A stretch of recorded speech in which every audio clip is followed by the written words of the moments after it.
함께 말씀을 보겠습니다. 출애굽기 3장 18절 말씀을 우리 함께 찾아서 읽어보겠습니다. 함께 읽겠습니다. 자, 찾았죠? 함께 읽겠습니다. 네, 시작. 그들이 내 말을 들으니 너는 그들의 장로들과 함께 애굽 왕에게 이르기를 히브리 사람의 하나님 여호와께서 우리에게 임하셨은즉 우리가 우리 하나님 여호와께 제사를 드리려 하오니 사흘길쯤 광야로 가도록 허락하소서 하라. 아멘. 우리 렘넌트들이 반드시 이 세 가지가 돼야 돼요. 첫 번째는 각인. 무엇으로 각인되느냐가 굉장히 중요해요. 집에서 텔레비전을 보고 또 이렇게 재밌는 영상을 보면 드라마도 보고 또 우리 렘넌트들은 재밌는 이 만화도 보고 하죠. 그러면 그 순간에 어떻게 되냐면 그 만화의 내용들이 스토리들이 나한테 편집이 돼요. 엄마 아빠들이 드라마를 보면서 거기에 다 집중을 하는 거야. 거기에 편집이 되는 거예요. 드라마에, 영화에, 만화에 나오는 그 스토리들이 나와 가까이 오는 거예요. 그게 편집이라고 해요. 그런데 우리 렘넌트들이 오늘 예배 드리잖아요. 예배. 이 예배 시간에 하나님의 말씀을 듣잖아요. 이 하나님의 말씀을 듣는 이 시간에 하나님의 말씀이 편집이 돼요. 자, 예배 드리는 시간이 중요할까요? 영상 보는 재미있는 만화 영화 보는 시간이 중요할까요? 맞아요. 하나님의 말씀이 편집되는 순간 그게 예배 시간이에요. 교회에서 옛날 어른 목사님들이 교회에서 놀기만 해도 이 복음으로 각인이 된대요. 그죠? 우리가 집에서 오고 가며 TV를 보고 드라마도 보고 만화 영화 오고 가며 밖에 있는 캐릭터들만 봐도 내용이 생각나잖아요. 자, 그게 편집이에요. 우리 렘넌트들 시기에 이 렘넌트 시기에 뭘로 편집되고 각인되어야 되냐? 하나님 말씀으로. 그러기 위해서 우리가 오늘 예배를 드리는 거예요.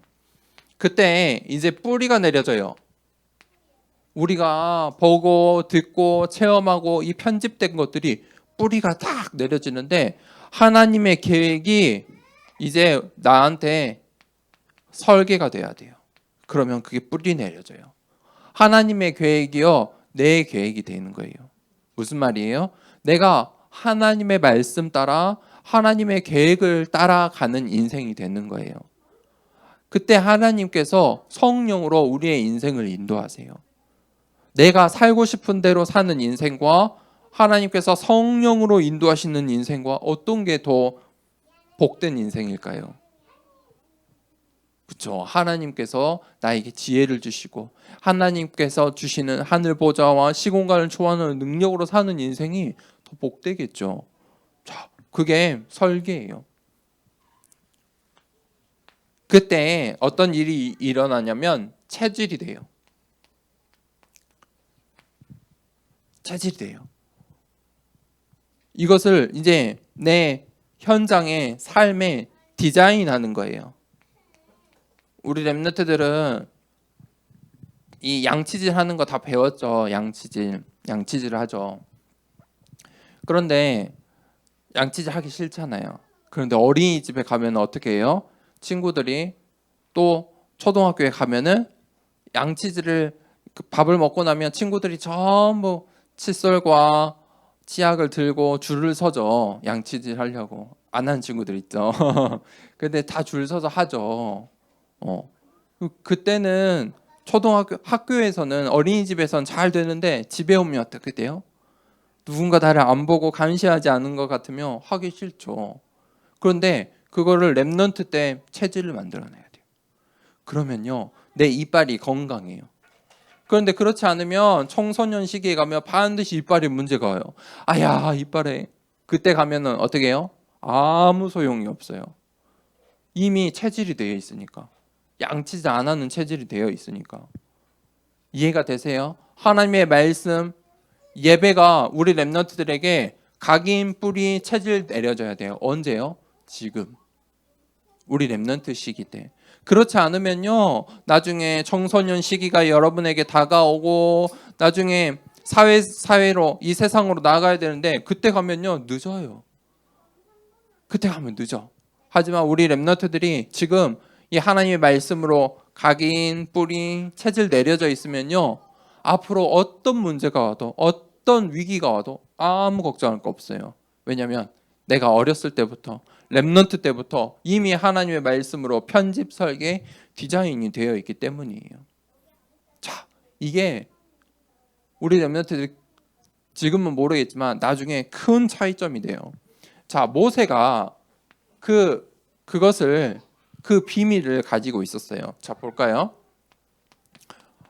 모세의 렘넌트의 시간표가 있었어요. 출애굽기 2장 1절에서 10절에 보니까 모세 렘넌트 시기 때 완전히 이 하나님의 언약이 각인되었어요. 모세의 어머니가 이 레위 지파 부모, 이 복음을 아는 언약을 아는 부모님 밑에서 이 모세가 태어났죠. 그때 이 요게벳이라는 이 모세의 엄마가 모세에게 무엇을 전달했을까요? 이 언약을, 복음을 전달한 거예요. 그때 렘넌트 시기에 이 어린이 시절의 모세에게 이 하나님의 말씀이 언약이 완전히 각인됐어요. 그리고 그것이 뿌리 내린 거예요. 그런데 이 모세가 이 어린이 시절에 이 모세는 이스라엘 민족의 유대인인데 이 애굽 나라의 왕이 이 애굽 나라의 포로였어요. 애굽 나라의 왕이 모든 이스라엘 남자가 태어나면 전부 죽여야 해. 법을 만들었어요. 모세도 죽을 수밖에 없었지만 레위 지파 부모님이 언약을 담아서 강가에 띄운 거예요. 그래서 왕궁으로 가게 됐어요. 그 어려운 시기 속에 이 환경 속에서도 모세가 그 왕궁 생활하면서도 이 하나님의 말씀으로 뿌리 내린 거예요. 그러다가 결국은 정체성에 문제가 오죠. 그런데 괜찮아요. 모세에게 위기가 왔어요. 그래도 괜찮아요. 환경이 바뀔 뿐이지 모세의 인생에 문제가 온 게 아니에요. 실패가 아니에요. 그때 모세이 호렙산에 가요. 호렙산의 시간표가 찾아왔어요. 출애굽기 3장 18절. 오늘 우리가 함께 말씀을 이었죠. 이 모세가 엄마로부터 언약을 전달받았어요. 자, 이것이 중요해요. 무엇을 전달받았느냐? 모세는요, 엄마로부터 언약을 전달받았어요. 그런데 그 언약이 바로 성취된 게 아니에요. 그 언약의 여정이 있었어요. 80년 동안 그 언약을 간직하고 잊지 않고 각인 뿌리 채질 내리면서 기다린 거예요. 그때 하나님께서 호렙산에서 자, 완전히 이제 모세가 그 언약을 뿌리 내린 것을 확인하고 중요한 미션을 주신 거예요. 출애굽의 언약을 오늘 출애굽기 3장 18절에 주셨어요.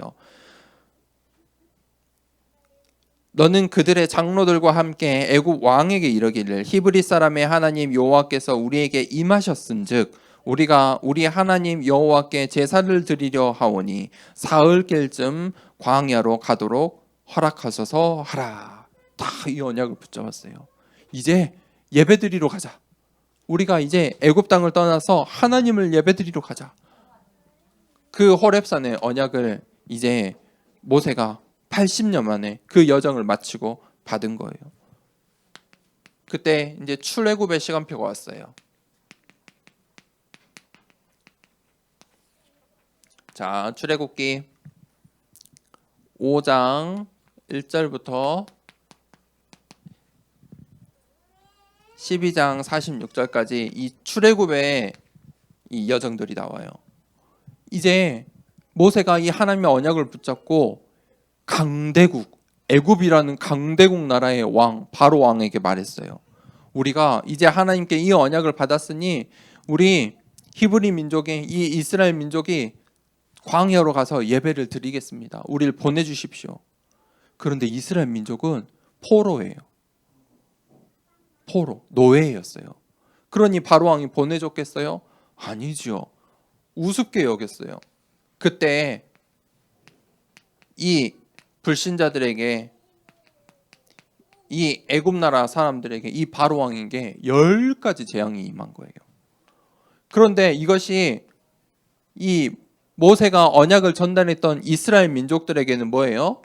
10가지 재앙이 그들에게는 10가지 기적이었어요. 하나님께서, 이게 하나님의 능력이구나. 하나님께서 하시는 일이구나.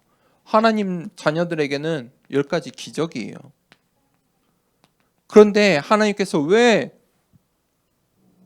이렇게 10가지 재앙, 10가지 기적을 베푸셨냐? 그것은 10가지 증거가 되었어요. 강대국 애굽 나라를 통해서 237 나라에 보여주신 거예요. 아, 하나님이 살아계시는구나. 하나님이 능력의 하나님이시구나.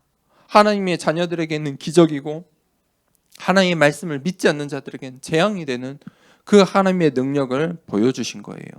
그게 바로 출애굽의 시간표예요. 자, 결론을 내리겠습니다. 우리 렘넌트들이 이 237의 빛, 이 언약을 붙잡으세요. 237을 살리는 빛. 모세가 어렸을 때부터 이 하나님의 말씀을 언약으로 붙잡았잖아요. 그리고 중요한 순간에 하나님께서 모세를 통해서 하실 언약을 주셨어요. 그렇죠? 하나님께서 오늘 우리 렘넌트들에게 하실 언약, 우리 렘넌트들에게 주신 언약, 그게 뭐냐? 237의 빛. 그것을 내가 너희에게 주었어. 237을 살릴 수 있는 빛이 누구예요? 예수 그리스도. 모든 나라, 237 나라에 똑같이 필요한 이름이에요. 예수 그리스도. 맞죠? 우리가 말은 달라도, 언어는 달라도, 문화는 달라도, 피부 색깔은 달라도 모든 사람이 예수 그리스도가 필요해요. 예수 그리스도만이 구원의 길이에요. 그래서 하나님께서 그 예수 그리스도란 이 237 나라를 살릴 빛을 우리에게 주신 거예요. 우리 렘넌트들을 통해서 하나님께서 치유하시겠대요. 누가 치유할 수 있어요? 답을 가진 사람이. 우리가 의사 선생님에게 가는 이유가 뭐죠? 의사 선생님이 내 병을 진단할 수 있으니까, 약을 처방할 수 있으니까. 그런데 내가 콧물이 나고 기침이 나는데 팔이 부러져서 가는 그 정형외과에 가면 선생님이 뭐라고 할까요? 아, 병원을 잘못 왔어요. 저기 내과나 이렇게 소아과로 가서 약을 받으세요. 라고 말을 해요. 그렇죠. 모르니까. 답이 없으니까. 무슨 문제인지 확인을 못하니까 답을 못 주는 거예요. 우리 렘넌트들이 이 증인이에요. 답을 가진 증인. 237 나라 살릴 빛, 이 답을 먼저 가진 자들이에요. 그때 하나님께서 이 언약을 따라가는, 이 언약을 붙잡은 렘넌트들을 서밋으로 사용하시겠대요. 우리는 그 여정만 가면 돼요. 자, 모세가 그 여정을 갔잖아요. 80년간 그 여정 속에서 준비한 거예요. 그때 하나님께서 주시는 그 호렙산에 딱 언약을 붙잡고 출애굽의 응답을 받았어요. 우리 렘넌트들이 지금 여정이에요. 가는 중이에요. 흔들릴 필요가 없어요. 걱정할 이유가 없어요. 하나님께서 나를 237 살리는 그 빛을 주시고 237 치유 서밋의 주인공으로 사용하시겠대요. 그래서 그 언약만 우리 렘넌트들이 붙잡고 놓치지 않으면 됩니다. 그래서 하나님께서 주시는 중요한 말씀 속에서 하나님의 계획을 우리의 현장에 각인 뿌리 재질 또 편집 설계 디자인하는 멋진 한 주간 되길 축복합니다. 우리 기도는 하고 우리 입술로 고백합시다. 하나님, 모세가 누린 것처럼 하나님 나도 언약 붙잡고 하나님의 말씀으로 각인 뿌리 체질 내리게 해주세요라고 우리 함께 기도하겠습니다. 하나님 아버지 감사합니다. 오늘 또 하나님 모세가 미리 누린 것이라